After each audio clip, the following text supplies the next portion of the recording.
Bonjour à tous et merci de me retrouver pour ce nouveau tutoriel vidéo. Dans mon précédent tutoriel, j'avais abordé la manière de créer un numéro d'identification en utilisant la colonne ID créée automatiquement par SharePoint. Dans ce tutoriel, j'avais donc créé une nouvelle colonne dans la liste que j'avais nommée I2 et dans laquelle j'avais déversé le numéro ID qui est fourni par SharePoint grâce à un workflow.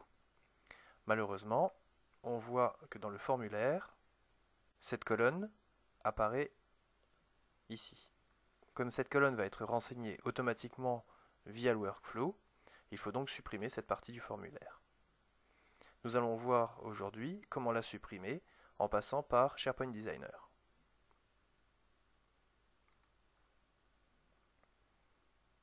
J'ai donc ouvert SharePoint Designer. On retrouve d'ailleurs mon flux de travail ID vers ID2 qui me permet de déverser les numéros fournis par SharePoint dans la colonne ID vers ma colonne ID2.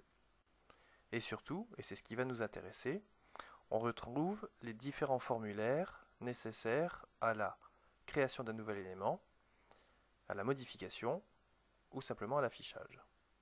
C'est bien sur ces formulaires que nous souhaitons intervenir afin de supprimer la ligne ID2. Afin de pouvoir revenir en arrière plus facilement, je préfère toujours créer un nouveau formulaire afin de repartir sur une nouvelle base. Je vais donc commencer par le premier, et ce sera bien un formulaire qui me permettra de créer des nouveaux éléments.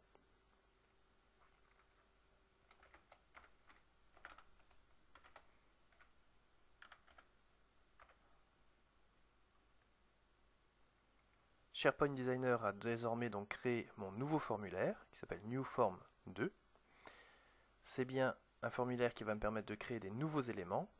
Pour l'instant, ce n'est pas le formulaire utilisé puisqu'il n'est pas défini par défaut. On va maintenant aller le modifier en cliquant dessus. Designer m'a bien donc recréé mon formulaire de base avec ma colonne titre en fait et ma colonne ID2. Maintenant, moi ce que je souhaite c'est la supprimer, donc je vais cliquer dessus et simplement la supprimer. Je vais également supprimer l'information ID2 et maintenant je vais fermer mon formulaire afin de l'enregistrer.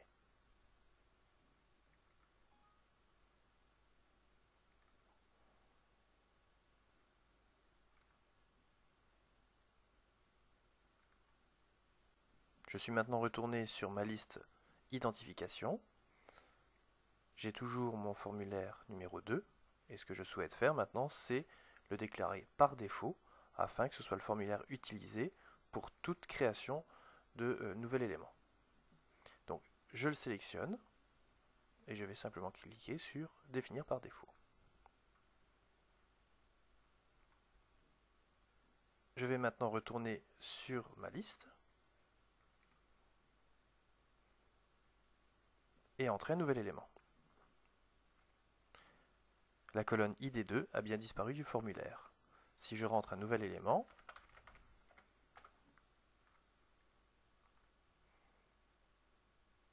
une fois que le workflow a fini de travailler, il a bien incrémenté ma colonne ID2 et mon numéro de client. Donc la modification du formulaire n'a rien changé au fonctionnement de mon workflow, etc. Maintenant, si je modifie ou si je visualise un de mes éléments, on voit là par contre que c'est toujours l'ancien formulaire qui est utilisé. Donc il faut retourner dans Designer,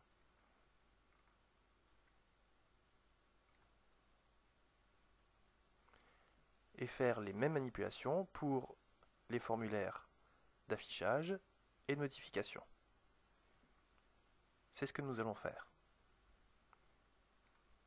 Je crée un nouveau formulaire, mais cette fois ce sera un formulaire lié à la modification.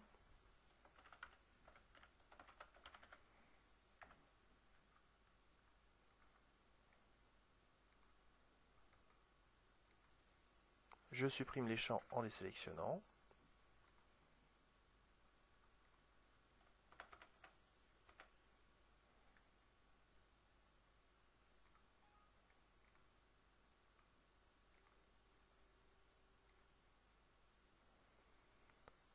Je vais faire la même chose pour le formulaire d'affichage.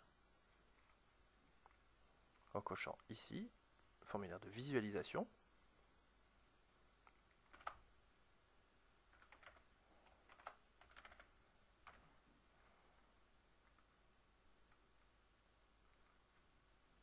Je répète donc les mêmes actions que pour les deux autres formulaires.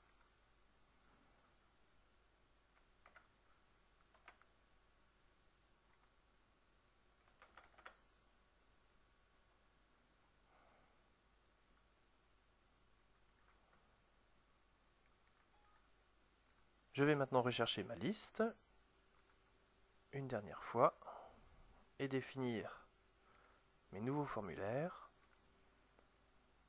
par défaut.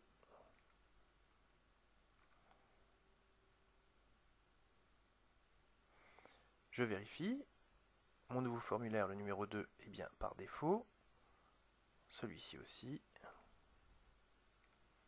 voilà, et celui-ci aussi. Je retourne sur ma liste SharePoint. Je vais tout d'abord visualiser le dernier élément. La ligne ID2 a bien disparu. Et si je tente de modifier l'élément, ça me permet de vérifier que la ligne ID2 n'apparaît toujours pas.